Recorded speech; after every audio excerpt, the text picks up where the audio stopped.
네, 815 가족 여러분 안녕하세요. KB증권의 김앤 민재기 팀장입니다. 이제 9월에 마지막 주를 앞두고 있는 상황인데요. 많은 분들이 주말에 또 마음이 불편하시지 않을까 싶습니다. 미국 증시가 또 간밤에 금요일 날 많이 하락을 했기 때문에 또 무거운 마음의 주말을 보내셨을 것 같은데요. 일요일 밤 8시 또 이번 한 주를 정리를 한번 해보고요. 또 다음 주의 흐름은 어떻게 될지 그런 부분까지 가족 여러분들과 차분하게 한번 일요일 밤을 보내보도록 하겠습니다. 이제 남은 달이 다음 주 9월 마지막 주를 제외하면 이제 10월, 11월, 12월 3달밖에 안 남았습니다. 그죠? 4분기밖에 안 남았는데 제가 최근에 이제 추석 연휴 직전에도 말씀을 드렸던 것처럼 우리나라 증시가 추석 연휴 이후에 별로 좋았던 기억이 없는 것 같아요. 그죠? 그래서 4분기도 참, 또 어려운, 한 분기 마지막 3개월을 남겨두고 있는데 또 같이 우리 함께 잘 이겨냈으면 좋겠습니다.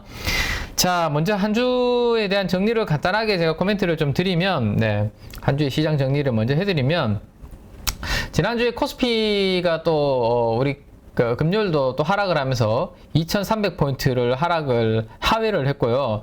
지난 우리 7월달 있죠. 하이드 스프레드가 많이 올라가던 7월의 저점을 위협하는 그러한 수준으로 지금 떨어지고 있는 상황입니다.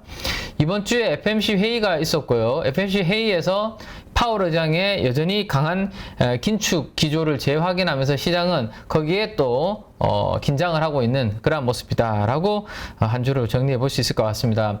연준이 그렇게 강하게 계속 가겠다라고 이야기를 하니까 미국의 가장 세계에서 강력한 통화인 달러와는 기축 통화인 달러와는 강세 흐름을 계속 이어가고 있고 달러를 제외한 나머지 국가들의 통화들은 다 약세 흐름이 만들어지는 그러한 그림. 그래서 달러가 강세가 지속되는 구간 안에서는 조금 뭐 이러한 변동성 요인이 될 수밖에 없다라는 것을 좀 염두를 해두셔야 될 것 같고요.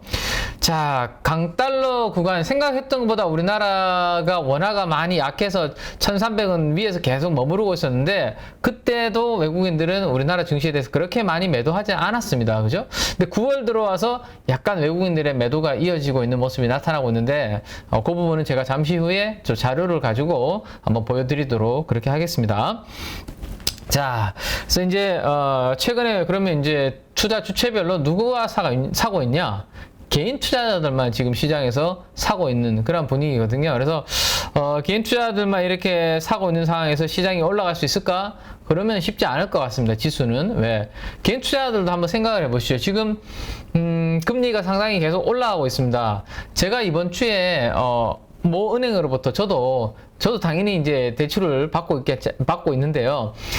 대출 금리가 상향 조정이 된다라는 알림이 저한테 카톡으로 오더라고요. 그래서 야, 한 방에 근데 2%나 금리가 올라간다라고 알림이 왔더라고요. 그래서 깜짝 놀랐는데 이렇게 일반 우리 개인 투자자분들도 뭐 여러 대출 없으신 분도 계시겠지만 많은 분들이 어쨌든 대출을 많이 활용을 하고 계시잖아요. 그죠? 이렇게 이자 비용이 계속 올라가는 구간에서 시장의 유동성이 축소되는 구간이죠. 특히나 은행의 금리, 채권 시장의 금리가 자꾸 높아지고 있는 상황에서 주식시장에서 돈들은 이쪽으로 자꾸 빠져나가는, 그죠? 빨아들이지 못하고 주식시장에서 자꾸 빠져나가는 그러한 흐름들이 만들어지다 보니 이러한 유동성이 좀 축소되는 구간에서 개인 투자들이 지수를 막 이렇게 견인하는 데는 한계가 있다라고 보셔야 될 것 같습니다.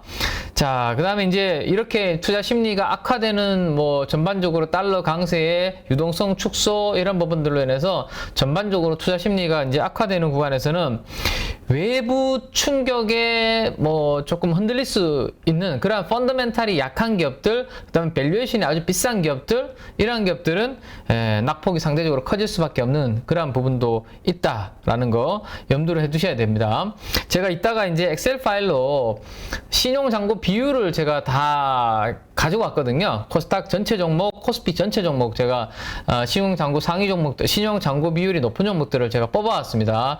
그건 이제 리스트를 한번 보여드릴 거고 전 종목을 다 제가 PPT에다가 넣을 수는 없기 때문에 엑셀을 제가 이제 방송 끝나고 PD님한테 드리면 아마 자료실에 그 엑셀 파일을 올려드릴 테니까 내가 가지고 있는 종목이 지금 신용잔고 비율이 얼마나 정도 되는지 한번 보시고 그 다음에 신용잔고 비율이 상대적으로 시장 시장에서 많이 좀 높은 종목들은 어떤 종목들인지. 왜냐하면 그들이 조금 이따가도 제가 말씀드리겠지만 이렇게 시장이 안 좋은 구간에서는 변동성이 커질 수 있기 때문입니다. 그래서 그 부분들을 생각해 주시고, 자, 특히 그나마 지금 시장에서 버틸 수 있는 요인은 우리가 뭐죠? 어쨌든 주식은, 주가는 실적의 함수잖아요. 그죠? 실적이 엄청나게 좋아지고 성장을 아주 하는 종목들은, 강하게 하는 종목들은 이렇게 시장이 빠질 때도 덜 빠집니다. 그리고 올라올 때는 강하게 올라오고 신고가를 경신하기도 하죠. 그래서 증이익이 되는 기업, 이익이 증가하는 기업들을 더욱더 압축해서 시장에서는 관심을 가질 거예요. 당연하죠, 이제. 예.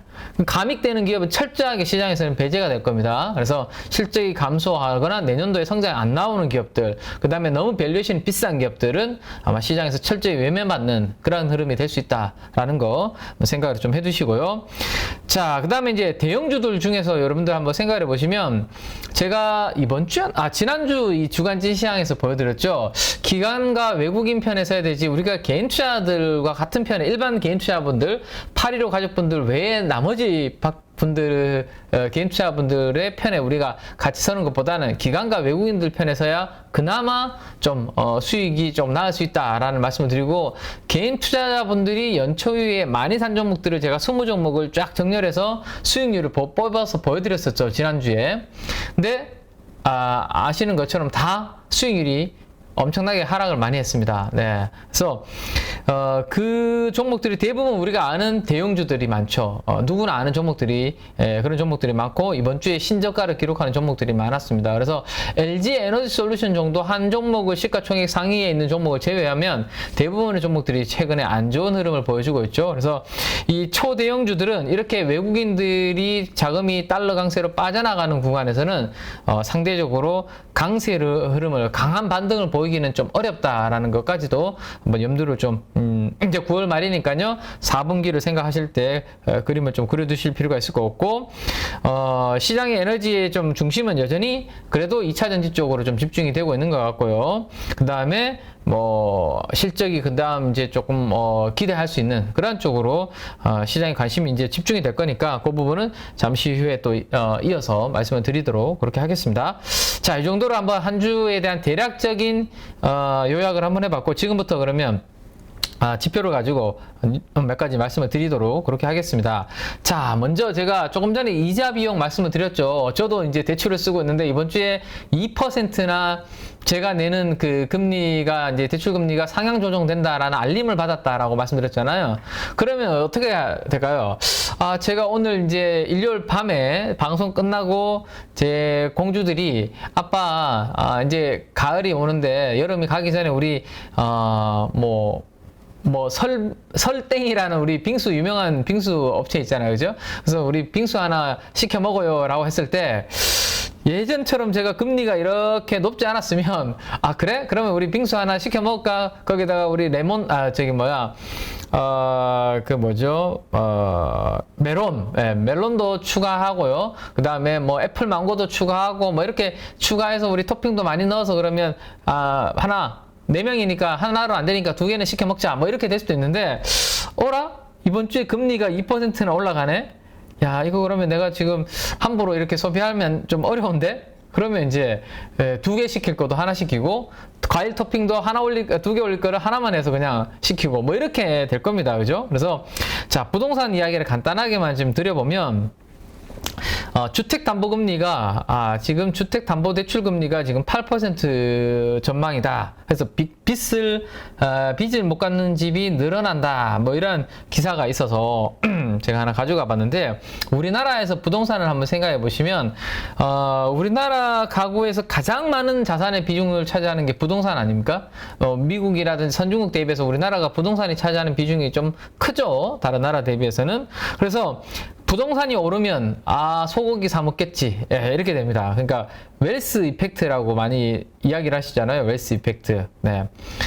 부의 효과라고 표현을 많이 하십니다. 왠지 집값이 내가 3억에 샀는데 5억, 6억이 되면 안 팔았지만 조금 뭔가 여유가 생기는 느낌이 들고 하니까 조금 평소에 먹던 것보다 조금 더 좋은 걸 사 먹고, 옷도 좀 더 사고, 뭐 이렇게 되는 게 이제 부의 효과잖아요. 그죠? 자, 그래서 이제 소비가 전반적으로 부의 효과로 인해서 좋아지는 그러한 환경이 나타나게 됩니다. 근데 부동산이 최근처럼 이렇게 조금 슬로우해지면 어떻게 될까요? 소비가 당연히 위축이 될 수밖에 없겠죠. 집값이 한 6억 정도, 3억에 샀는데, 예를 들어서 4억, 5억 되니까, 조금 돼지고기 삼겹살 사 먹다가, 뭐, 살치살도 좀 먹고, 그죠? 뭐, 갈비도 좀, 한우, 갈비도 사 먹고 이렇게 했는데, 갑자기 다시 5억에서 4억, 3억으로 약간 떨어지면 어떻게 될까요? 다시 2번 사 먹던 거 1번 사 먹고, 새우살? 새우살 같은 것도 있더라고, 보니까. 새우 모양처럼 이렇게 생긴 고기 부위도 있더라고요. 그런 거 먹다가 등심, 만심 먹다가 다시 돼지 목살로 돌아가겠죠. 이렇게 소비가 위축될 수밖에 없는 그런 분위기입니다. 그래서 단순히 이자 비용의 증가, 경기 침체로 인한 경기 악화 등을 제외하더라도 여기에서 오는 체감적인 부의 감소는 우리가 무시할 수 없는 그런 분위기가 당분간은 좀 이어질 수 있다라는 것을 참고로 좀 하셔야 될 것 같아요. 그 다음에 특히 최근 한 2, 3년 동안 우리가 이제 부동산이 전반적으로 많이 좀 올라왔잖아요. 그죠? 몇몇 지역을 제외하면 대부분의 이제 부동산 가격들이 전반적으로 이렇게 상승을 했습니다. 그래서 어떠한 가구든지 이 올라온 것을 가지고 새로운 집, 조금 더 나은, 더 비싼 집으로 재투자도 하고, 그 다음에 이 올라온 걸 가지고 다른 걸 또 했을 가능성이 높은데, 이렇게 돼버리면 부동산 자체가 이렇게 금리가 많이 올라오면서 위축이 돼버리면 연쇄적으로 안 좋은 영향을 미칠 수 있다. 그러면 이게 금융시장, 주식시장까지도 올라올 수 있습니다. 왜냐하면 과거에는 이제 부동산 좀 올라가니까 부동산 어느 정도 있으니까 내가 주식 좀 해봐도 되겠다 이런 생각 하실 텐데, 이렇게 위축이 된 부동산 시장이 위축되면 이쪽으로도 영향을 줄 수 있는 부분이 있을 겁니다.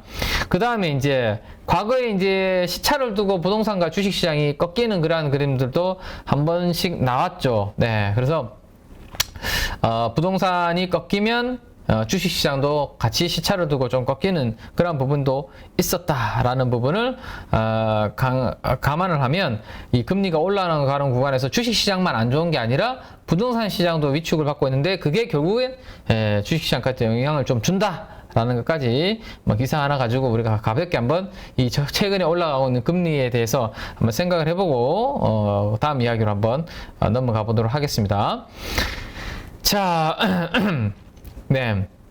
그러면 이제 우리가 주간진 시황에서 항상 말씀드리는 게 주식하기 참 좋은 환경인지 아닌지 이 부분을 우리가 한번 봐야 됩니다. 그죠? 주식하기 좋은 환경인지 아닌지 이 부분을 한번 점검을 한번 해보죠.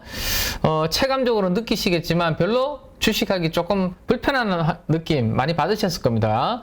아니나 다를까 우리가 보고 있는 이 공포지수인 하이힐드 스프레드는, 미국의 하이힐드 스프레드는 스프레드이기 때문에 제가 안전한 국채와 위험한 신용 등급이 낮은 위험 채권가의 이 스프레드라고 말씀드렸고, 이게 올라가면 부도 위험이 커진다. 신용도가 낮은 채권들의 부도 위험이 커진다라는 거 말씀드렸습니다. 부도 위험이 커지면 주식시장 같은 이러한 조금 변동성 자산, 위험 자산 쪽으로는 돈들이 안 가겠죠. 그죠? 그래서 이 스프레드가 우상향하면 시장이 위축되고, 이 스프레드가 떨어지면 조금 좋은 그림, 좀 주식하기 좋은 환경, 이렇게 생각해 보시면 된다라는 말씀 드렸는데, 자, 이번 주 월화수에는 조금, 주춤하는 듯 하던 하이힐드 스프레드가 다시 지금, 올라가고 있고, 5%를 다시 또 한 방에, 뚫어버렸습니다. 얼마죠? 5.12까지 금요일 기준으로, 미국 시간으로 금요일 기준으로 5%를 다시 뚫어버렸습니다. 그래서 이렇게 돼버리면 추세대를 한번 그려볼까요? 자, 요런 추세대를 하나 그려볼 수 있고, 1번의 추세선, 그 다음에 조금 장기적인 추세를 그린다면 요런 추세선은 또 한번 그려볼 수 있습니다. 2번. 네. 자, 1번과 2번의 추세선을 깨고 적어도 내려오는 추세적인 하락 흐름을 보여야지만 시장이 좀 안정을 찾을 수 있겠구나라는 생각을 한 가지 가질 수 있고요. 시장이 안정을 찾을 수 있겠구나 가질 수 있고, 두 번째는 적어도 다시 5% 아래로 좀 내려와야 되겠구나. 네, 요 기준을 한 2가지 정도로 세워볼 수 있을 것 같습니다. 그죠? 네, 그래서 추세대 1번 단기 추세선, 그 다음에 약간의 중기 추세선 2번, 이 두 개를 깨고 내려오는 그러한 그림이 돼야지만 시장이 좀 안정을 찾을 수 있다라는 거. 그 다음 단기적으로는 숫자 5% 레벨을 다시 내려와야 주식시장도 좀 좋아지는 그런 그림이 될 수 있다라는 것까지 염두에 두시고, 자, 아직은 그러면 우리가 어떻게 해야 될까요? 여기까지 봤을 때 위험 자산을 여전히 미국 시장에서 여전히 안전자산 쪽으로 돈들이 지금 쏠리고 있고 위험 자산 쪽을 회피하는 움직임이 나타나고 있으니까 나도 내가 내 자산을 운용하는 데 있어서 좀 공격적인 부분들은 조금 자중을 하고, 지금은 막 엄청나게 돈을 벌기 위하기보다는 내 자산을, 내 계좌를 좀 방어를 잘 해야 되겠다라는 생각을 여전히 좀 가지시는 그러한 한 주가 아직은 되어야 될 것 같습니다. 이번 주까지. 그죠? 다음 주도 요 흐름이 나타나기 전까지는 여전히 조금 보수적인 전략이 필요하겠죠. 네. 자, 그래서 이제 일간 단위로 한번 봤고요. 주간 단위로 제가 업데이트를 한번 해보니까 살짝 이렇게 내려오던 주간 단위 하이드 스프레드도 고개를 들고 다시 지금 올라가는 그런 모습을 지금 보여주고 있습니다. 아쉽죠? 네, 이 부분 때문에 주간 단위로도 꺾이는 흐름이 다음 주에 또 우리가 주간진 시황에서 확인이 되면 좀 좋겠는데요. 요 확인되기 전까지는 여전히 주간 단위로도 안 좋은 지금 시그널을 주고 있기 때문에 좀 조심하자라는 거. 여기서 조심하자라는 게 뭐냐면요. 뭔가 내가 지금 추세가 이렇게 하락 추세 구간에 있고 시장이 안 좋은데 뭘 자꾸 수익을 내기 위해서 막 달려들기보다는 조금 전체적으로는 기다리자라는 이야기입니다. 네. 주식 비중보다는 현금 비중을 조금 보유한 거를 그대로 확보를 해놓고 기다리자, 그런 말씀을 드리는 겁니다. 자, 좀 전에 제가 좀 서두에 외국인들이 고환율에도 불구하고 우리나라 증시에 대해서 조금 매수를 한다라는 말씀을 드렸었습니다. 자, 이 포지션을 한번 보시죠. 오른쪽이 우리나라 달러원 환율의 축이고요. 왼쪽이 외국인들의 코스피의 누적 순매수 포지션이다 라고 보시면 될 것 같습니다. 자, 지금 보시면 이거는 1050엔에서 1450원이니까 역으로 제가 역축으로 그려놓은 거죠. 네, 이건 역축으로 그려놨습니다. 그러니까 내려갈수록 우리나라 환율이 더 올라가는 거고 원화 가치가 하락하는 거죠. 네, 그렇게 보시면 됩니다. 최근에 어떻게 됐죠? 노란색에 우리나라 원화가 1,300원 정도 수준에 있다가 1,400원을 넘어서서 지금 우리나라 원화 가치가 많이 하락하는 모습을 보여주고 있습니다. 자, 근데 1,200원대에서 1,300원까지 이렇게 떨어질 때, 올라갈 때, 환율이 많이 올라갈 때는 외국인들의 순매수 포지션이 어땠나요? 그래도 이렇게 사는 포지션이었습니다. 이 검은색 그래프 사들어 왔잖아요, 그죠? 그래서 고환율인데도 불구하고 외국인들이 그래도 우리나라 증시를 떠나지 않네? 이라는 생각을 많이 했고 시장이 조금 견조하게 버텼습니다. 자, 근데 9월 들어와서 붉은색으로 제가 표시해 놓은 영역 있죠? 네, 거기에서는 뭔가 조금 다른 흐름이 나타나고 있어요. 자, 1350원에서 1400원까지 이렇게 조금 최근에 더욱더 가파르게 환율이 올라가고 원화 가치가 떨어지니까 외국인들이 포지션이 지금 다시 이렇게 고개를 숙이고 있죠. 매도로 지금 전환이 되고 있습니다. 이 매도는 삼성전자, SK하이닉스와 같은 이런 초대형주 쪽으로도 매도가 많이 나오고 있는, 시장을 팔고 있다는 이야기죠. 네. 그래서 이런 흐름이 나오고 있기 때문에 이 부분들이 반전이 돼야 되는데 이게 지금 되기가 좀 어렵다. 자, 오늘 새벽이 아니죠. 금요일 기준으로 새벽에 끝난 달러는 얼마 정도에 끝났을까요? 한번 볼까요? 네, 직접 한번 화면을 제가 한번 보여드리겠습니다. 자, 트레이딩 이코노믹스라는 사이트에 들어가시면 우리 가족 여러분들도 다 보실 수 있거든요. 거기서 한번 보실 수 있고요. 자, 포렉스 쪽으로서 깜짝 놀랐습니다. 네, 이게 좋아할 일이 아닌데 큰일입니다. 네, 우리가 최근에 보지 못했던 달러 숫자를 지금 보여주고 있네요. 네, 자, 한번 보시죠. 참 답답하네요. 그죠? 네. 일요일 밤 많은 분들이 걱정이 많으실 것 같아요. 자, 보시죠. 일단 그래서 우리 팩트 점검을 해야 되겠죠? 자, 2002년도 1월 달은 달러는 여기 수준이었습니다. 한 96 정도였거든요. 96. 네. 96 정도 수준인데 지금 금요일 기준으로 그러니까 이번 주말 끝난 달러 인덱스 기준으로 얼마가 됐습니까?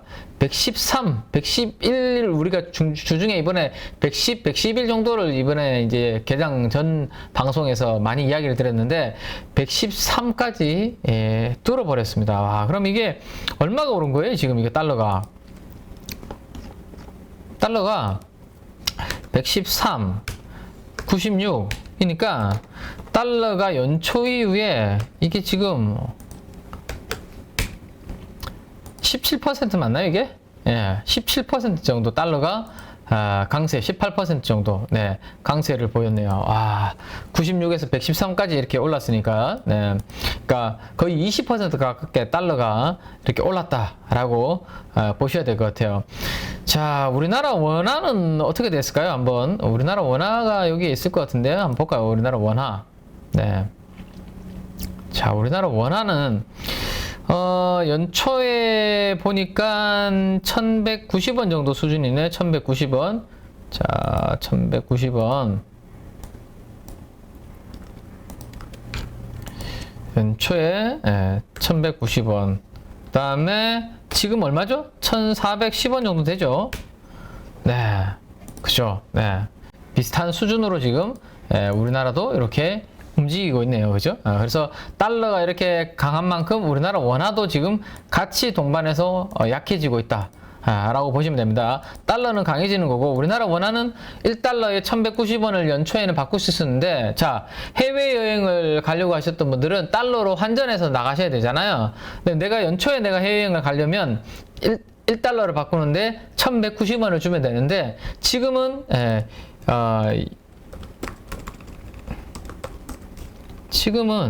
지금 현재는 1410원을 내가 줘야 되잖아요. 그만큼 우리나라 원화 가치가 많이 떨어진 거고, 여행을 하려고 하시는 분들 입장에서는 여행을 가기가 부담스러워지고, 해외에서 연말에 직구를 하려고 했던 분들은 야, 달러 값이 너무 강해져서 이거 남을 게 있겠냐, 이런 생각을 할 수 있는 그런 상황인 겁니다. 그죠? 자, 그래서 달러가 이렇게 강하게 움직이고 우리나라 원화가 떨어지니 외국인들이 9월달 들어와서 다시 매도가 나오고 있다. 이 부분이 우리나라 시장에 압박을 주고 있는 요인이다라고 보시면 되겠습니다. 자, 근데 우리나라만 이런 게 아니고요. 네. 우리나라만 이런 게 아니라, 우리나라하고 경쟁은 이게 수출한테 유리하려면 우리나라만 이러면 안 되는데, 잠깐만요. 일본의 엔화를 보시면, 일본 엔화 연초 이후에 한번 보실까요? 연초에 일본 엔화가, 114였네, 114. 일본 엔화가 114엔. 네. 근데 지금 얼마예요? 143입니다. 143. 네.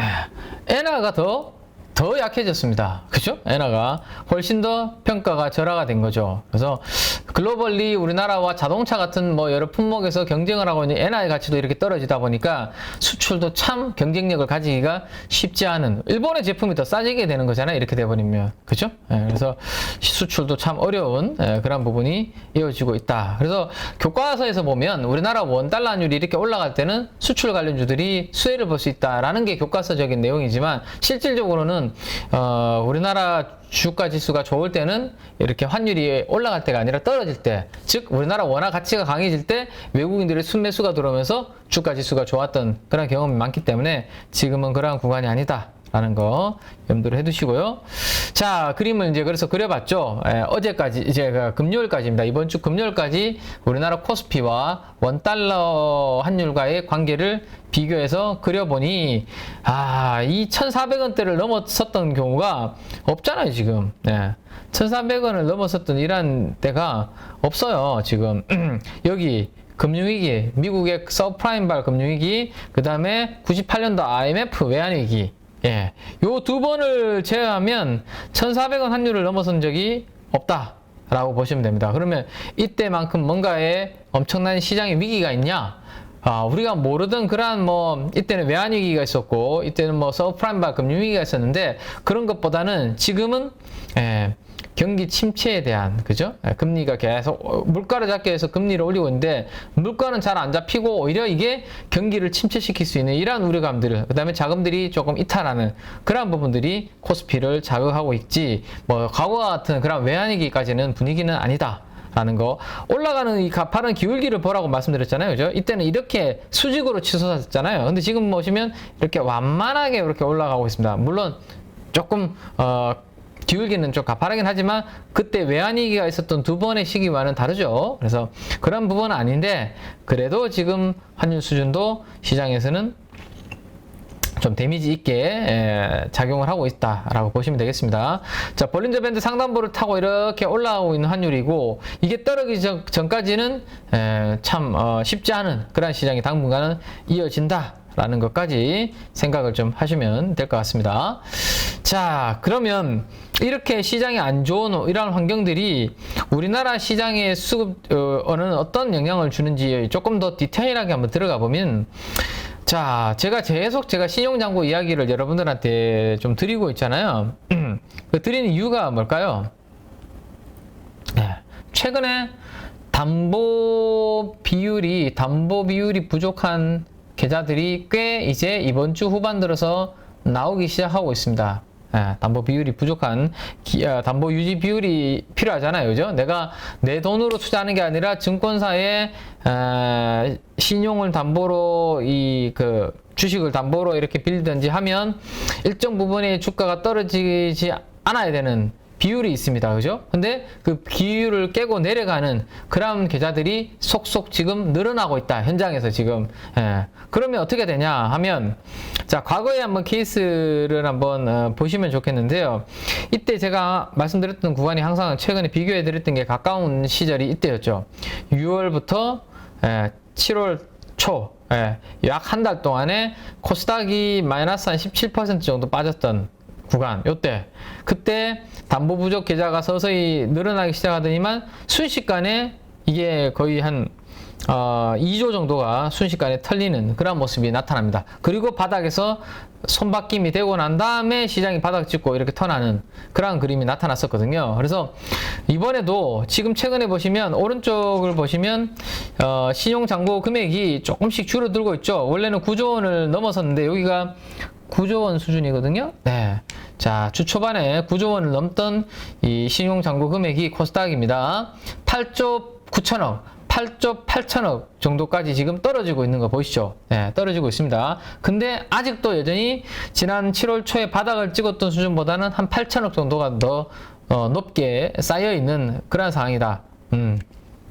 그래서 만약에 여기에서 여전히 시장이 좀 하방으로 계속 추세가 이어진다면 이 담보 부족 계좌가 더욱더 늘어날 것이고 그 담보 부족으로 인해서 반대 매매가 나가는 것을 회피하기 위한 그러한 매매들이 장 후반에 막 쏟아질 것이고 그러한 영향으로 순식간에 이 장고가 이렇게 줄어드는 패닉셀이 버티지 못하고 나오는 패닉셀이 좀 나올 수 있다라는 것까지 가족 여러분들께서 염두를 좀 해 두셔야 된다라는 겁니다. 그래서 요게 한번 물량이 소화가 오히려 되면 뭐 우리 815 가족분들 중에서는 뭐 그런 분들이 안 나오셨으면 좋겠지만 저도 개인적으로 다른 분들도 마찬가지지만 꼭 우리 개인 투자분들이 가지고 있는 그 신용 물량을 꼭 털고 시장이 바닥 찍고 가는 경우가 과거에도 꽤 많았었거든요. 그래서 이번에도 그런 부분들이 반복될까봐 참 안타깝고 걱정이 되긴 하는데 어쨌든 그러한 손바뀜이 강하게 이 담보 부족으로 인해서 빵 나오고 시장은 한번 바닥을 찍지 않을까라는 생각. 자, 그 다음에 신용 잔고율도 지금 2.14에서 2.1%까지 최근에 조금 하락을 했습니다. 그래서 전반적으로 조금 내려오고 있죠. 근데 지난번에 바닥을 찍었던 수준이 1.9% 정도 전후에서 바닥을 찍었거든요. 신용 잔고율도. 그래서 이번에도 신용 잔고율도 아마 2% 아래로 내려가야지만 좀 한번 바닥에 나올 수 있지 않을까라는 거. 그래서 신용 쓰시는 분들은 가급적이면 조심하셔야 될 것 같고 신용을 사용 안 하시는 분들은 저런 흐름이 나오면 시장이 바닥이 좀 가까워지고 있구나라는 거 생각을 하셔야 될 것 같습니다. 자, 거기까지 한번 말씀을 드리고요. 자, 그래서 제가 이제 지난주 찐시황에서 주간 찐시황에서 이 부분을 말씀드렸죠.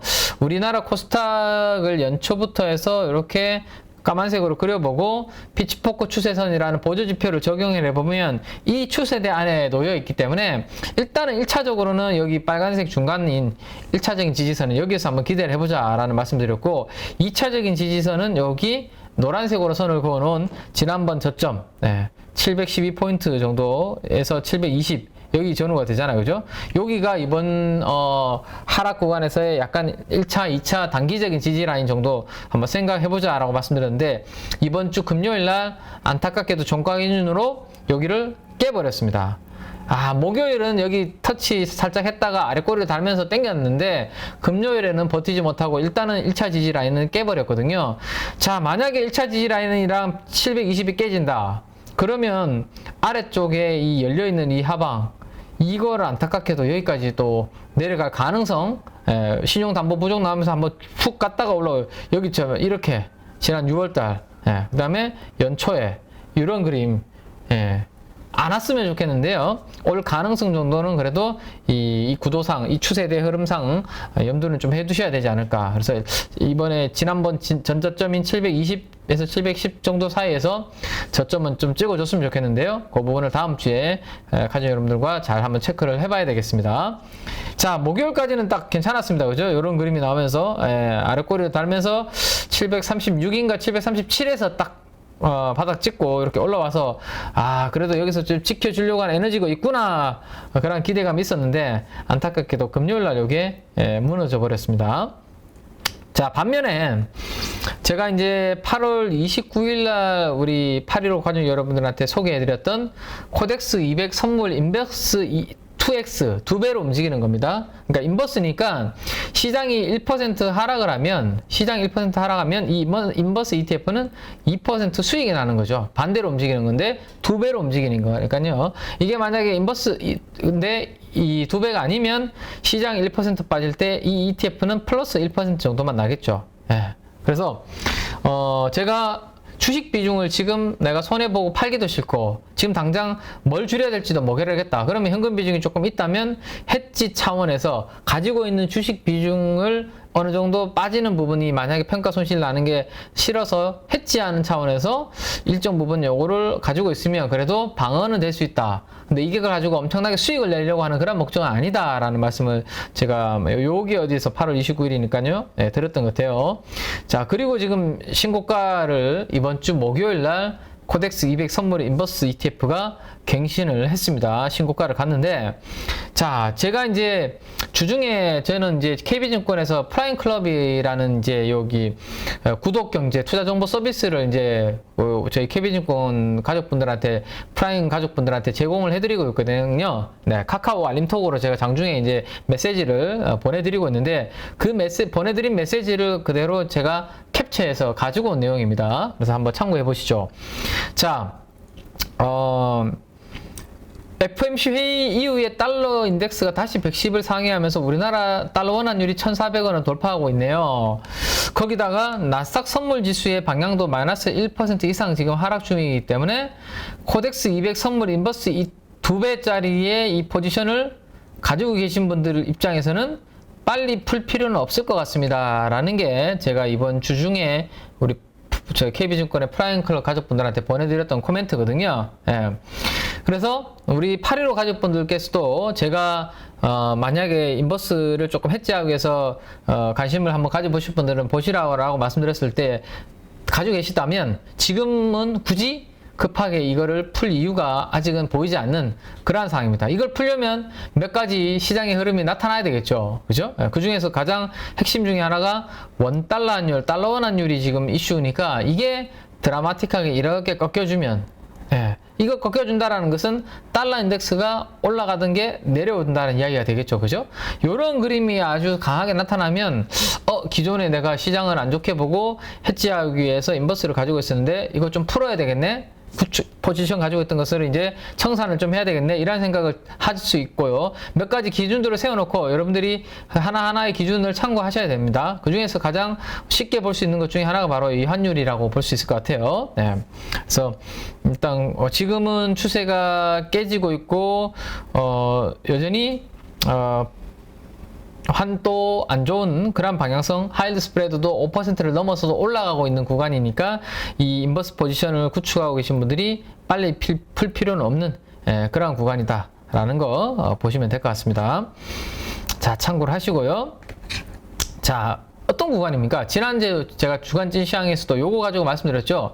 지금은 저점과 저점이 높아지는 상승 추세에 되어 있는 구간이 아니니까, 피치포크 추세선이 고점과 고점이 낮아지고 있고 저점과 저점도 낮아지고 있는 하락 추세 피치포크 추세선의 구간이니까, 여기에서는 수익을 뭐 엄청나게 크게 내려고 길게 뭐 홀딩을 하기보다는 조금 단기적으로 크게 뭐 하루 이틀 만에 만약에 20% 30%씩 급등하는 종목이 나온다면 짧게 한번 챙겨놓고 다시 또 한번 저점을 또 빠질 때 사고, 요렇게 그 다음에 빠질 때 사고 올라갈 때는 팔고, 이렇게 박스권 트레이딩이 그죠? 빠질 때 사고 올라갈 때 좀 팔고, 이러한 추세에 대해서는 그러한 부분들이 좀 필요한 모습이다 라는 겁니다. 그래서 여전히 요 추세대가 유지가 되고 있고, 만약에 이 피치포크 추세선을 돌파하는 구간들이 나올 거예요. 그죠? 어느 순간. 자, 제가 한번, 자, 지금 이게 추세대가 이렇게 바뀌려면, 그죠? 이렇게 바뀌려면 적어도 내려오고 있는 고점과 고점을 연결한 이 추세선을 돌파하는 그러한 그림이 나와야 되겠죠. 그죠? 근데 지금 아직까지 그러한 그림이 안 나왔고, 요런 돌파, 상승 추세, 이 하락 추세대의 상단부를 돌파하는 강한 에너지가 나와야 된다. 그게 안 나오면 당분간은 이러한 트레이딩을 염두를 해 두셔야 된다라는 거, 네, 참고를 하시겠습니다.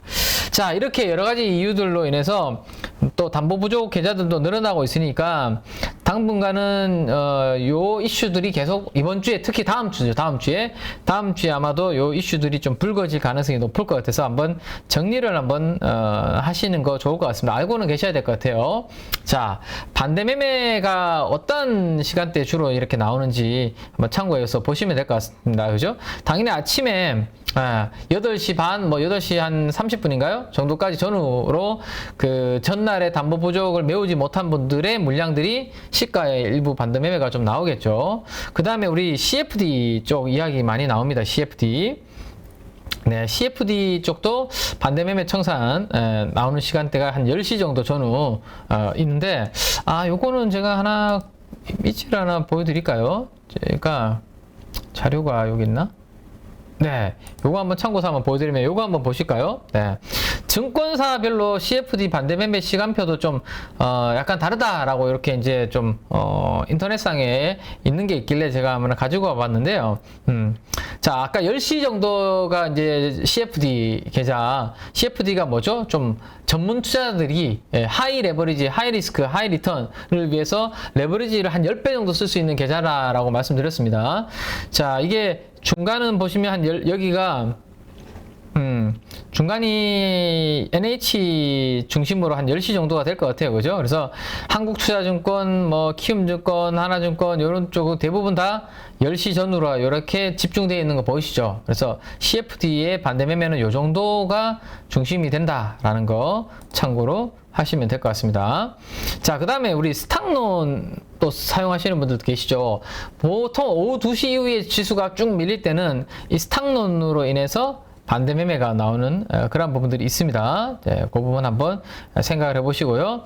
자, 그 다음에 이제 버티다가 2시 반, 3시까지도 시장이 땡기지 못하네? 그러면, 나 잘하면 이거, 반대 매매 담보 부족 생길 수 있을 것 같은데? 라는 그런 걱정이 되시는 분들이, 회피용으로 이제 또 2시 반, 3시부터 막 또 매도가 나오죠. 그래서 이런 부분들이 시장에 수급적으로 영향을 다음 주에 줄 수 있으니, 이 정도 시간대에, 이런 물량들이 갑자기 시장에 한 번씩 출렁이는 그런 그림이 나오면, 그때 흐름 잘 보시고, 그때마다 외국인과 기관들의 수급을 잘 보셔야 됩니다. 과거에 이렇게 반대 매매가 나오면서 시장이 개인 투자자들의 물량이 쏟아질 때 결국 외국인들 중심으로 그 물량을 받아가면서 진바닥을 만든 경우가 많았거든요. 그래서 다음 주에 이런 부분들을 한번 보셔야 될 것 같다 라는 겁니다. 자, 근데 만약에 2시 정도에, 오후 2시 정도에 반대 매매가 나오고 난 다음에 주가가 이렇게 축 빠졌는데 지수가 이렇게 반등에 성공하면 어떻게 될까요? 3시 정도에는 오늘은 내가 버틸 수 있겠네 이라는 생각, 내일은 반대 매매 안 나갈 수 있겠네 라고 생각하는 사람들의 물량이 3시 이후에는 안 나올 수 있다. 요거 그죠? 요 정도까지 한번 생각을 해보시면 될 것 같아요. 자, 그 다음에 최근에 생각했던 것보다 시장은 거의 전저점까지 빠지고 있는데 신용 물량이 많이 안 줄어들고 있는 이유가 있습니다. 이거 보시면 그렇게 여기처럼 툭툭툭툭 떨어지는 느낌이 안 들죠. 지금 완만하잖아요. 거의 안 줄어들고 있잖아요. 그 이유가 정부에서 최근에 조치를 취해 놓은 게 있습니다. 9월 30일까지는 담보 유지 비율을 이렇게 인하해 준 효과가 있거든요.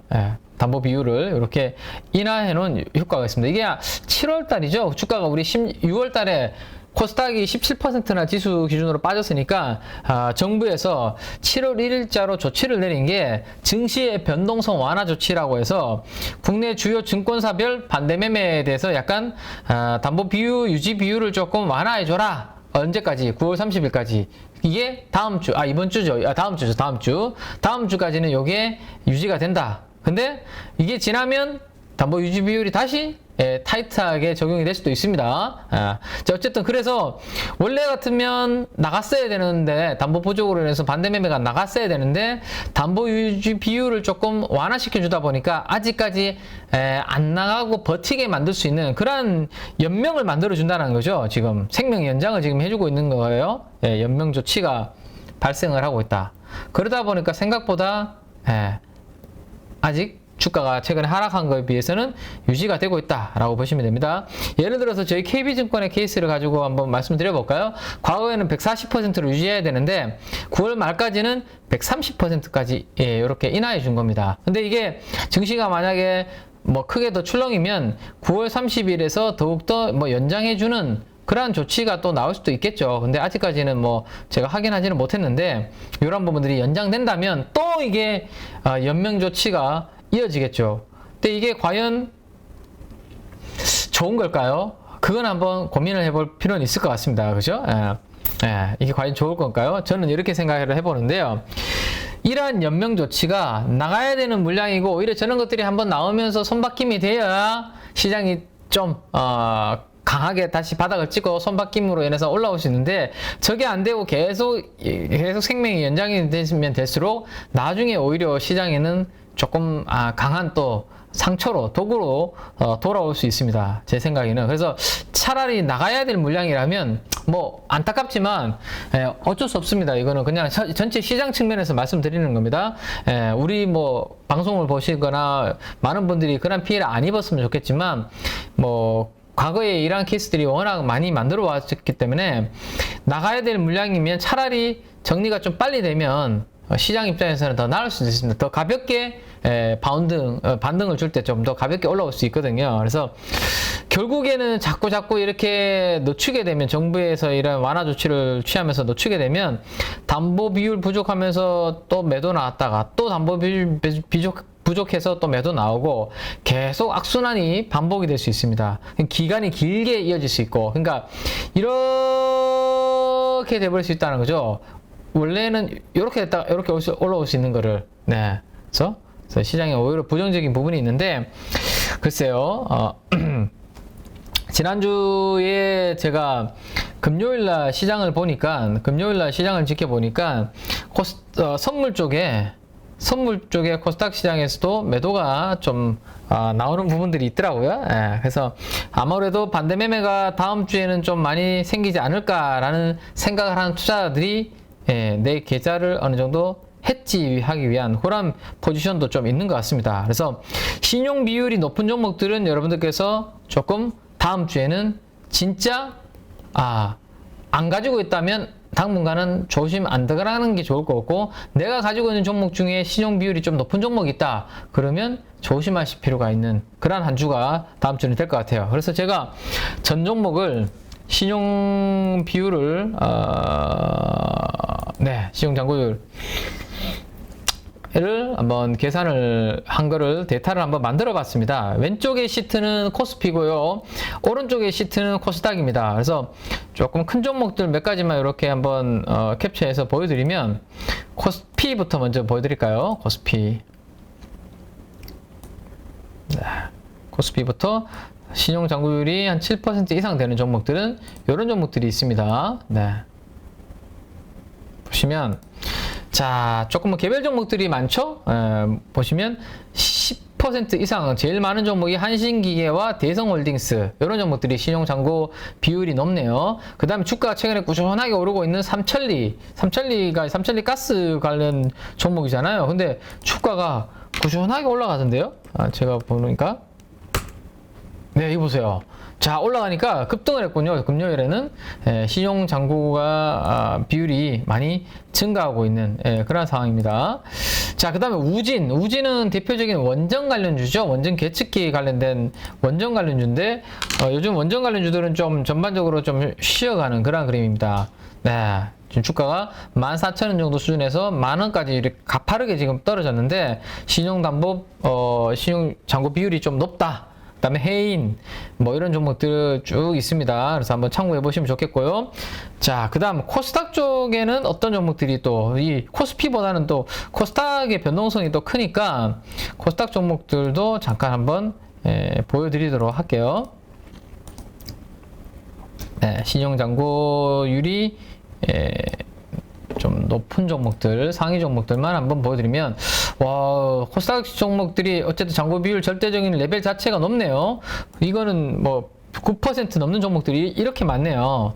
자, 성광, 히림, 그 다음에 SDN, 뭐 이런 종목들, 그 다음에 뭐 삼진 L&D, 유일로보틱스, 유일로보틱스가 신용담보 비율이 높군요. 네, 이게 로봇 관련주. 네, 그 다음에 DYPNF, KPF도 요것도 로봇 관련주. 자회사 SBB테크가 있죠. 스페코 방산 관련된 종목 이런 종목들이 신용 잔고율이 10% 가깝게 높은 종목들입니다. 다음 주에 만약에 뭐 이러한 시장이 변동이 나타나서 뭐 담보 부족이 나타나고 이런 반대 매매가 만들어질 때 신용 잔고율이 높은 종목들이 변동성이 커질 수 있다라는 것을 참고하시고 이런 종목들을 가급적 피하는 게 맞겠고, 그 다음에 내가 가진 종목은 만약에 시정잔고율이 얼마인가 궁금하다. 그러면 컨트롤 F를 누르면 이렇게 찾아볼 수 있습니다. 자, 삼성전자 만약에 LNF 그냥 한번 찾아볼까요? LNF. 자, 그럼 LNF는 나오죠? 옆에 딱 이렇게 2.2%. 네, 그래서 제가 이 파일은 제가 저희 815 PD님한테 전달을 해드릴 테니까 여러분들 자료실에서 다운받아 가지고 한번 신용잔고율이 내가 관심 있는 종목, 가지고 있는 종목, 그리고 높은 종목들은 어떤 게 있는지 한번 점검을 해보시면 좋지 않을까 싶네요. 삼성전자 뭐 케이스 한 번만 더 볼까요? 삼성전자. 네, 삼성전자는 신용잔고율이 0.2%. 이런 종목들은 뭐 그렇게 부담스러운 정도 수준 아니잖아요, 그죠? 네, 이렇게 한번 참고를 해보시면 되겠습니다. 네.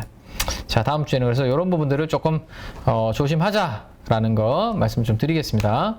자, 시장의 노이즈에 흔들리지 말고 나만의 기준을 좀 정하자. 오늘은 뭐 종목 이야기보다는 뭐 이런 뭐 좀 약간의 원칙적인 부분들 말씀을 좀 드릴게요. 자, 우리가 이코노미스트가 아니잖아요. 저도 이코노미스트 아닙니다. 제가 이제 회계학 전공을 했지만 뭐 시장에서 엄청나게 뭐 애널리스트 분들, 그 경제 이야기 하시는 분들, 이코노미스트 이야기 하시는 분들처럼 그렇게 저는 잘 알지는 못하거든요. 그래서 우리가 그들 경제학자들, 그 다음에 증권사 애널리스트들 중에 리서치 뭐 전략 하시는 분들, 이코노미스트 정도처럼 우리가 여러 지표들, 물가 지표, 뭐 경제 지표, 뭐 그다음에 실업률 그렇게 다 보기 어렵잖아요. 볼 수도 없고 해석도 할 수 있는 능력도 없고. 그러면 나만이 할 수 있는 기준을 정하면 돼요. 그냥 꼭 그들이 보는 지표를 우리가 같이 보고 할 이유는 없거든요. 한간에 유튜브 하시는 분들 중에서도, 그 다음에 증권사 리서치, 뭐 증권사 직원분들 중에서도 차트 가지고 이렇게 보시는 분들에 대해서 상당히 폄하하시는 분들도 있는데 저는 그렇게 보지 않습니다. 차트를 가지고 잘 활용을 하시면, 잘만 활용하시는 분들이 있다면 그건 충분히 저는 인정해줘야 되는 부분이라고 생각하거든요. 펀더멘탈만 보고 한다고 해서 그게 훌륭하고 그거는 맞다. 기술적으로 차트 본다고 해서 그거는 무시해야 된다. 아니다. 잘못된 거다. 이렇게 하는 거 아니라고 저는 생각되거든요. 자기만의 방법으로 차트를 잘 분석해서 시장의 분위기를 파악해가지고 잘 사고 팔고 대응을 하면 되는 거지. 그걸 폄하할 이유는 저는 없다고 생각합니다. 그래서 우리 개인 투자분들이 이러한 어려운 지표들보다 쉽게 할 수 있는 게 차트를 가지고 에너지를 느끼는 거잖아요. 그래서 할 수 있다면 이걸 가지고라도 대응을 하면 되는 거예요. 예, 절대로 거기에 대해서 내가 손가락질 누가 한다고 해서 위축될 필요가 없다라는 겁니다. 저는 그래서 차트랑 펀더멘탈을 조합해서 저는 같이 보고 있거든요. 그래서 한번 간단하게 제가 예전에 말씀드렸던 걸 가지고 다시 한번 이걸 가지고 말씀드리면, 지금 시장이 안 좋아지는데 내가 경기지표, 물가, 금리, 환율, 원자재 이런 것들을 못 본다. 그러면 적어도 이 MACD 오실레이트의 방향만 봐도 대가 된다라고 말씀드렸습니다. 그죠? 예.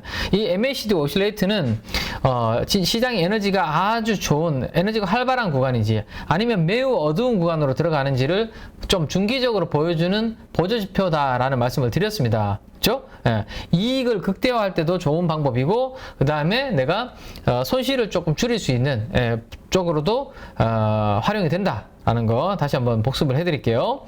자, 오실레이트의 길이가 이렇게 빨간색이 길어지는 데가 있고요, 파란색이 이렇게 길어지는 구간이 있습니다. 그죠? 예. 짧아졌다가, 그러니까 이렇게 오실레이트 길이가 길어지다가 이렇게 짧아지는 순간, 그죠? 길어지다가 짧아지는 순간, 그 다음에 이렇게 길어지다가 짧아지는 순간, 이런 것들이 하나의 변곡점이 되고, 가장 강한 변곡점은, 좀 변화가 큰 변곡점은 여기가 0이거든요. 여기가 0. 네, 여기 0. 이 구간에서 빨간색으로 파란색으로 바뀔 때, 그 다음에 파란색에서 빨간색으로 바뀔 때, 이런 구간에서 변동성이 크다 라는 거 생각을 해 두시면 됩니다. 그래서 이거는 일봉으로 보면 하루하루 MACD의 변화는 너무 크거든요. 하나의 케이스를 제가 한번 보여드릴까요? 네, 잉크 주석을 유지하겠습니다. 아니요. 자, 예를 들어서 우리 큰 종목 뭘로 하나 봐볼까요? LNF 한번 볼까요? LNF. 자, 최근에 이렇게 빠지고 있는데, 이거를 일봉으로 MACD 오실레이트를 보면, 일봉으로 MACD 오실레이트를 보면 요렇게 나옵니다. 자, 보시면 내렸다가 길이가, 요거를 캡처를 좀 해서 보여드릴까요? 네.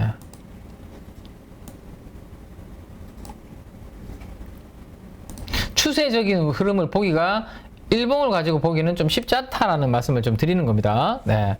자, 지금 보시면 길이가 길어지는 것 같아서 조심해야 되겠다 싶어서 조금 팔아놨는데, 갑자기 이렇게 또 짧아졌다가 또 길어졌다가, 시세 하루하루에 따라서 변동성이 좀 커진다라는 거죠. 일봉으로 보게 되면. 그래서 추세적으로 조금 긴 호흡으로 대응을 하려면 주봉의 흐름을 보고 대응을 하면 좋겠다. 자, 주봉의 흐름 이렇게, 그죠? 주봉의 흐름을 보고 대응을 하자라는 거 말씀을 드리겠고요. 자, 그래서 요거 하나가 완벽하지 않으니까 참고 지표로서 보고, 또 내가 보고 있는 다른 지표가 있다면 같이 접목을 해서 보시는 게 좋다. 성공 확률을 높일 수 있다 정도까지 참고를 하시고요. 자, 정리를 해드릴게요. 자, 이 음봉의 길이가 아주 밤의 길이가 길어지다가, 이제 우리가 추분인가요? 어젠가 그저께인가 하여튼 추분이었죠. 이게 밤과 낮의 길이가 똑같아지는 겁니다. 똑같아지는 거. 근데 이제 점점 우리가 밤의 길이가 길어지는 거 아닙니까? 그죠? 밤의 길이가 이렇게 길어지다가, 드디어 밤이 짧아지고 새벽이 오네? 이거는 긍정적인 신호로 보셔야 된다는 거죠. 파란색의 에너지가, 악의 에너지가 강하다가 악의 에너지가 줄어들고 있다. 이렇게 보시면 됩니다. 자, 이거는 뭐죠? 엄청나게 이 낮의 길이가 길어지다가, 이제는 꺾이고 있는 그림. 긍정적인 에너지가 꺾이고 있는 그림. 그 다음에 0을 기준으로 이렇게 색깔이 바뀔 때 변동성이 커진다. 그러면 언제 조심해야 된다? 이렇게 길이가 바뀔 때, 그죠? 조심해야 된다라는 거 말씀을 드렸습니다. 자, 그래서 최근에 제가 나스닥은 이미 한 주, 두 주, 세 주, 네 주, 다섯 주, 제가 적어도 여러분들께 개장 전 방송에서 5주 전부터 뭐라고 말씀드렸죠? 미국의 나스닥의 에너지가 분산되고 있다라는 표현을 써드렸습니다. 거의 요거 붙을 때부터 사실은 말씀을 드렸는데, 요거는 붙을지 아니면 그 위로 올라갈지 꺾일지는 알 수 없기 때문에, 여기까지 내가 액션을 안 취했다면 적어도 이렇게 명확하게 꺾이는 요 주가 나왔을 때는 여러분들이 미국 주식을 하시는 분들 중에서는 액션이 좀 필요했던 주거든요. 액션을. 네. 내가 만약에, 뭐, 예를 들어서 지수 ETF, 나스닥 지수 ETF, 뭐, QQQ라든지, 뭐, 이런 것들 있잖아요. SPY? 뭐, 이런 것들을 가지고 있는데, 한 1000주를 가지고 있다. 어라?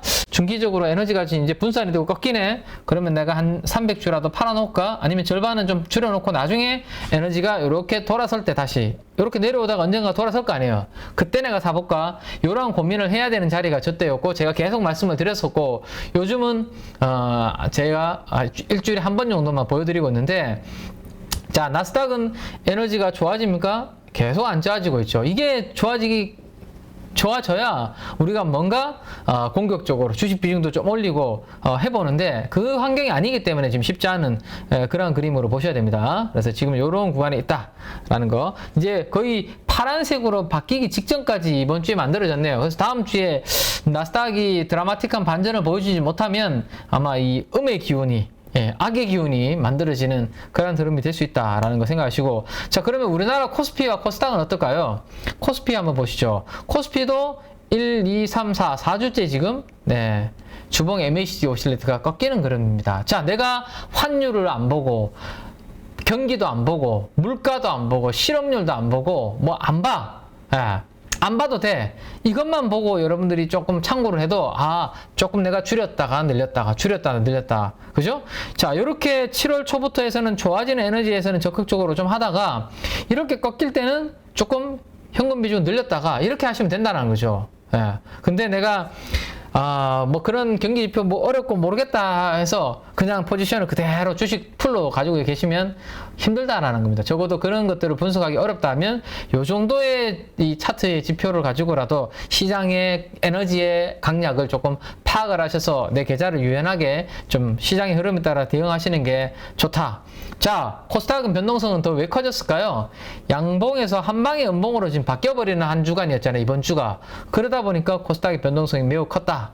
색깔이 바뀌면 제가 변동성이 매우 크다라고 말씀드렸죠. 그리고 색깔이 이렇게 바뀌어버리면 그 바뀐 색깔로 한동안 이렇게 시세가 유지되는 경우가 많습니다.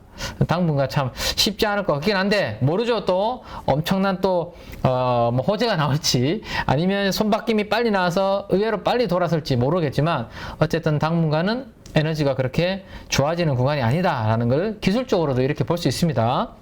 그래서 인버스 ETF의 방향을 한번 보시죠. 자, 지금 내가 인버스 ETF를 안 했다고 하더라도 다음에도 좋아지다가 이렇게 안 좋아지는 구간이 있을 거 아니에요. 또 좋아지다가 이렇게 안 좋아지는 구간, 이때 내가 해지 차원에서 인버스 ETF를 내가 투자할 기회가 또 있을 수 있잖아요. 그죠? 지금은 안 하더라도, 못했다고 하더라도, 자, 그때 이 투자 주체별로 누적 포지션을 한번 보면 기관들이 이렇게 들어오고 있네요. 투신을 중심으로.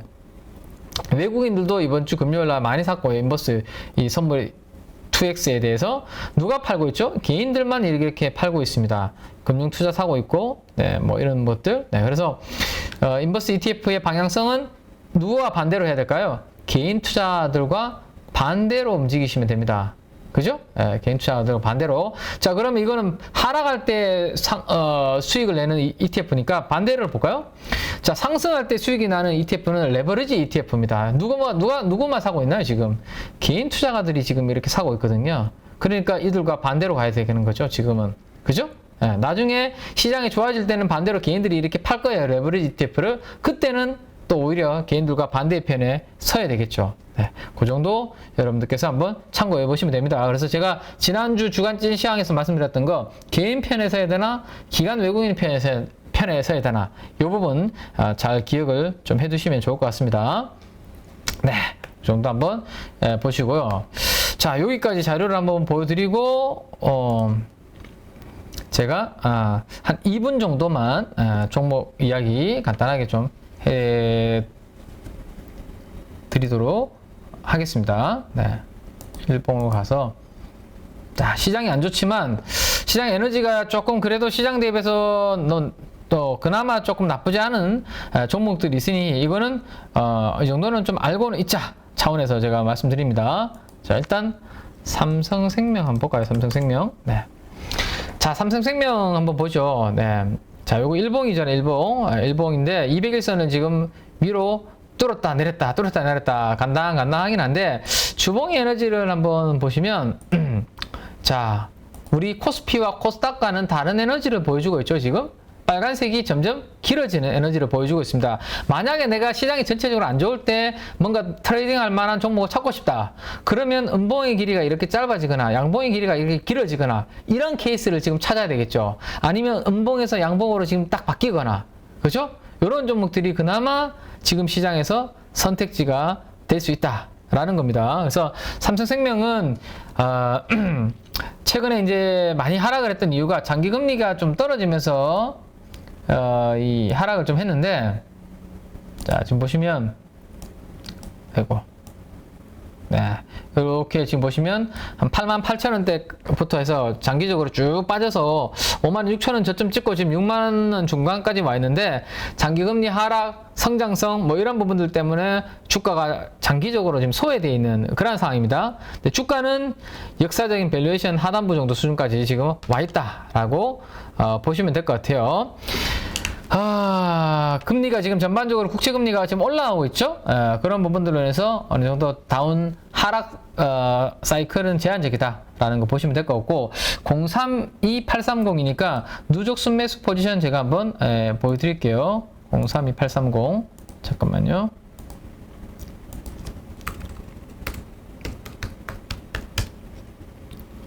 자, 이거를 꼭 다음 주에 뭐 매매를 하시라는 게 아니라 그나마 시장에서 조금 강한 종목군이 이런 게 있다 정도로만 한번 점검을 해보시죠. 네. 자, 그래서 시중금리가 상승하는 기조에 있어서 밸류에이션은 PBR 밴드 거의 하단부에 있기 때문에 0.3배 정도 수준에 있는 것 같은데요. 있으면 이게 에너지가 그래도 시장 대비해서는 나쁘지 않은 에너지인 것 같다라는 건데, 자, 수급도 한번 보여드릴게요. 네, 수급도 이런 방향입니다. 네, 그렇죠? 네, 자, 보시면 누가 팔고 있나요? 지금 유일하게 개인 투자자들만 이렇게 팔고 있는 모습 보이죠? 네, 그래서 외국인들은 조금 최근에 차익 실현 좀 하고 있긴 한데, 연기금이 열심히 사고 있고요, 투신도 사고 있고, 기관 투자자들이 쭉 이렇게 사고 있는 방향, 이것 때문에 그나마 수급적으로도 선방을 좀 할 수 있는 종목이 되지 않을까 싶네요. 네. 자, 그 다음에 이제 또 한 종목은 GS 리테일. 네, GS 리테일. 네, GS 리테일도 지금 주가가 많이 빠졌죠. 이게 네, 이제 주봉으로 한번 보시면, 주봉으로 한번 보시면 바닥을 좀 잡아가는 모습입니다. 빨간색이 좀 보이죠? 물론 이번 주에는 길이가 조금 짧아지긴 했지만, 이게 점포수라든지 점포당 매출액 자체가 이번에 날씨가 상당히 안 좋았고 비도 많이 왔고, 그 다음에 경기도 안 좋음에도 불구하고 점포수라든지 점포당 매출액 자체가 분위기가 나쁘지 않다. 그 다음에 수급적인 부분을 007070 한번 볼까요? 007070. 네, 한번 보면, 요거 아니죠? 바로 보여드리면 007070 007070. 네.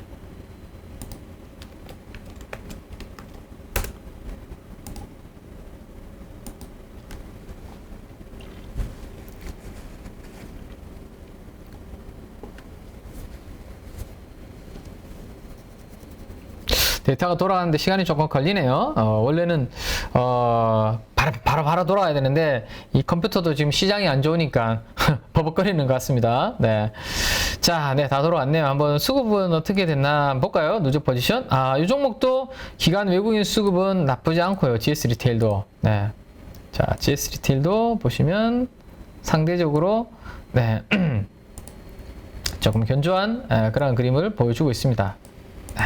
자, 연기금, 투신이 조금 좋은 방향이고요. 그래서 기관들 좋은 방향, 외국인들이 최근에 조금 많이 사들어오고 있네요. 개인들만 이렇게 파는 방향, 그렇죠? 그래서 GS 리테일도 그나마 불황기에 조금 대안이 될 수 있는 종목 정도 보시면 될 것 같고, 나머지 하나는 제가 뭐 주중에도 많이 말씀드렸던 백화점 쪽에서는 그래도 신세계가 무난하다. 자, 이 주봉 MACD 오실레이터 좋아지는 그 방향성 보이시죠? 그래서 최근에 의류 쪽도 좀 살아나고 있고, 저도 백화점에서 최근에 옷을 좀 샀다라는 말씀 좀 드렸는데요. 004170 마지막으로 이거까지 한번 업데이트를 한번 해볼까요? 네, 004170.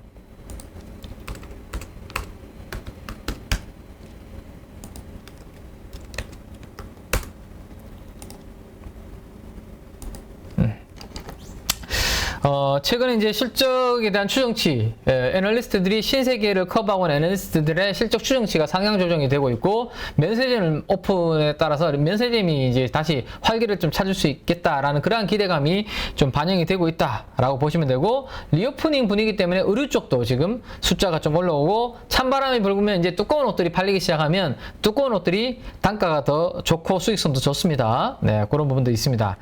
자, 신세계는 기관들 중심으로 최근에 조금 주가가 방어가 되는 그런 모습을 좀 보여주고 있네요. 그죠? 네. 자, 마지막으로 신세계까지 한번 보죠. 자, 사모펀드, 연기금, 투신, 네, 기관들 좀 사들어오다가 주말에는 조금 주춤했는데요. 어쨌든 기관들 방향성 나쁘지 않고, 외국인들이 오히려 최근에 주가 좀 올라올 때 팔았네요. 개인들도 계속 줄이고 있는 모습. 그래서 이런 부분들, 의류 소비가 하반기에 좀 살아나고 리오프닝 겨울로 인해서 살아나면 이 백화점 쪽의 데이터는 그나마 불황 속에서도 양극화, 소비 양극화를 해서 백화점 쪽은 나머지 그쪽보다 마트라든지 이런 쪽보다는 좀 선방해 주지 않을까라는 거 한번 생각을 해보시면 될 것 같습니다. 자, 아시겠죠? 네. 자, 가족님들 이렇게 마무리를 좀 하겠습니다. 그래서 이제 여러 가지 이제 다음 주에도 우리가 경계해야 될 요인들에 대해서 말씀을 드렸는데요. 이것 때문에 다음 주에 저런 것들 때문에 시장 또 죽는 거야? 이렇게 너무 불안해하지 마시고, 저런 이벤트가 있을 수 있으니까 미리미리 뭐 좀 생각을 해두자라는, 알고 맞는 매랑 모르고 무방비해서 맞는 매랑은 제가 데미지가 다르다라는 말씀 항상 강조를 드리고 있습니다. 그죠? 그래서 그 부분 생각하시면서 다음 주도 개장 전 방송에서 제가 매일 여러분들과 함께 하고 있으니까요. 그 다음에 또 시장이 뭔가 조금만 안정을 찾으면 상대적으로 조금 뻗어나갈 종목들을 제가 면밀히 계속 체크를 하고 있기 때문에, 그런 종목들이 보일 때는 개장 전 방송에서 항상 여러분들한테 먼저 말씀을 드릴 테니까요. 이번 주 일요일 밤 주간 찐시황 방송은 이 정도로 이번 주 시장 정리, 그리고 다음 주에 있을 수 있는 그러한 이벤트들에 대한 부분들을 정리하시면서 차분하게 마무리하시고요. 주말 꿀잠 주무시고요. 네. 저는 내일 개장 전 방송에서 다시 인사드리도록 하겠습니다. 지금까지 KB증권의 김앤 민재기 팀장이었습니다. 감사합니다. 약 4억을 투자해서 한 1억 정도 수익이 나고, 주식 선물로 해서 한 1억 정도 수익이 난 계좌입니다. 그래서 저 20년 노하우를 벤치마킹 하는 것이 고수익하는 길이라 저는 생각하고 있습니다. 네, 이번에 8.15 캠퍼스에서 정말 특별한 교육 프로그램을 준비했습니다. 많은 분들이 고민하시죠. 어디에서 사야 되는지, 그리고 얼마에 팔아야 되는지, 이것을 몰라서 참 많은 돈을 잃는 경우들이 있습니다. 그리고 좋다고 생각해서 샀는데 결국 그 자리가 물리는 경우도 있고요. 그래서 우리 영상에서도 여러 번 소개해드렸던 공매도의 고수시죠. 물론 공매도뿐만이 아니라 일반 매수와 관련된 투자자로서도 상당한 수익을 얻고 계시는 분인데요. 그래서 이번에 김영옥 저자님과 함께 우리 많은 개인 투자자들이 실력을 높이고 어떤 시장 환경에서도 돈을 벌 수 있는 전천후 투자자가 될 수 있는 그러한 기회를 준비했습니다. 안녕하세요, 대표님. 네, 안녕하세요. 잠깐 말씀드렸지만 시장이 상승을 하든 그 다음에 하락을 하든 어느 쪽으로든 돈을 벌 수 있는 기술, 기법이라는 거. 네, 이거가 상당히 우리 개인 투자자들에게는 매력적인 포인트가 아닐까 생각이 돼서 이번에 정말 삼고초려해서 모셨는데요. 최근에 성적이 어떠신지 여쭤봐도 될까요? 저는 전업 투자자이기 때문에 그냥 월 단위로 손실 난 달이 거의 없다시피 합니다. 그래서 꾸준하게 수익을 내고 있습니다. 최근에 제가 공매도에 대해서 주간 동화하고 대담을 했는데, 거기에 그 계좌 인증을 하려 해서 제가 계좌 인증을 한 계좌가 2개가 있습니다. 그것을 자료로 첨부하겠습니다. 자, 여기 계좌 보면 하나는 CFD 계좌 약 4억을 투자해서 한 1억 정도 수익이 나고, 주식 선물로 해서 한 1억 정도 수익이 난 계좌입니다. 네. 그럼 2월 달에만 2억 정도의 수익을 올리셨다. 예, 대표적으로 이제 공매도 자리를 잘 잡으면은 그렇게 수익이 난다는 것을 제가 보여준 거죠. 그래서 정말 시장이 떨어지거나 혹은 상승하거나 양쪽에서 이제 돈을 벌 수 있는 그런 기법을 가지고 계시기 때문에 상당히 특별하다. 저도 그렇게 생각이 되는데요. 공매도와 일반적인 우리 주식 투자, 이 양쪽을 다 같이 하는 투자를 하고 계시는 건가요? 지금 현재도? 예, 저는 지금 매수와 매도, 공매도를 다 반반 정도 합니다. 손흥민 축구 선수가 축구를 잘하는 이유가 왼발, 오른발 사용하기 때문에 축구를 잘합니다. 제가 좀 주식의 차트를 잘 보는 이유도 공매도를 오래 했기 때문에 매도 자리가 정확하게 보입니다. 왜냐하면 저는 매도 포지션을 하기 때문에. 반대로 또 매수 자리도 잘 보입니다. 결국 공매도와 매수는 제가 다음에 기회가 되면 설명하겠지만은 밀접한 연관이 있습니다. 그래서 일반 투자자들도 쉽게 배우면은 승률이 한 90% 정도 나올 수 있도록 교육을 할 수 있습니다. 공매도를 활용해서 오히려 사야 되는 자리들을 알 수 있는 거잖아요. 네, 맞습니다. 이러한 것과 관련된 기법들은 어떤 것들이 있나요? 간단하게 4가지 기법을 저도 실제 매매를 해서 이제 검증한 기법인데, 강남 나이트 기법이라고, 우리 땅은 강남이 최고 좋잖아요. 차트상에서도 그런 강남 자리가 승률이 한 80%, 90% 나오는 자리가 있고, 신고가 자리. 네. 또 하나는 급락에서 턴, 그 다음에 윗꼬리 거래 극강 기법이라고 4가지 기법을 통해서 매수로서는 충분히 개인들이 수익을 낼 수 있습니다. 또 공매도 자리는 2군데, 저점에서 공매도 자리, 고점에서 공매도 자리 2군데만 배우더라도 충분히 개인들도 적용해서 수익을 낼 수가 있습니다. 네. 네. 그런데 많은 분들이 또 오해하실 수 있는 게 공매도에 대해서는 워낙 이미지가 안 좋기 때문에, 그러니까 개인 투자자들이 희생을 그 외국인과 기관의 어떤 불공정한 공매도로 인해서 희생을 받는다라고 생각을 하는 피해의식을 가지고 있는 분들도 있거든요. 그러나 이 공매도에 대해서 명확하게 이해를 하고 있다면 공매도를 쳐서 돈을 버는 것도 가능하지만 공매도 치는 자리를 피할 수 있는 안목이 생길 수도 있는 거겠죠? 제가 이제 공매도를 안 하더라도 공매도 치는 자리를 알기만 하더라도 개인들이 매수를 실수 안 하기 때문에 계좌의 수익에 큰 도움이 됩니다. 네. 모든 주식 거래를 코스피 300, 그다음에 코스닥 200, 소위 우량주 중심으로만 한다라고 말씀하셨거든요. 거기에는 뭐 어떤 특별한 이유가 있을까요?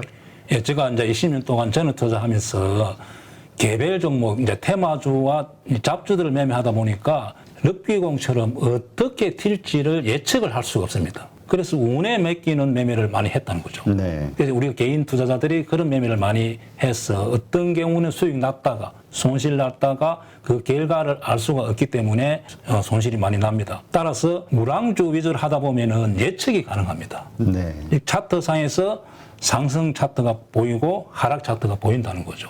그래서 코스피 300, 코스닥 200, 즉 500 종목 이내에서만 주로 매매를 하기도 하고 교본에 교육할 예정입니다. 수강생들이 등록을 하게 되면 VOD 강의를 들으면서 그 다음에 월 2회 우리 저자님과 실시간 소통을 하면서 배워나가게 되는데 그 기간 몇 개월 정도 배우면은 우리가 그래도 이 교육 과정을 마무리하게 될까요?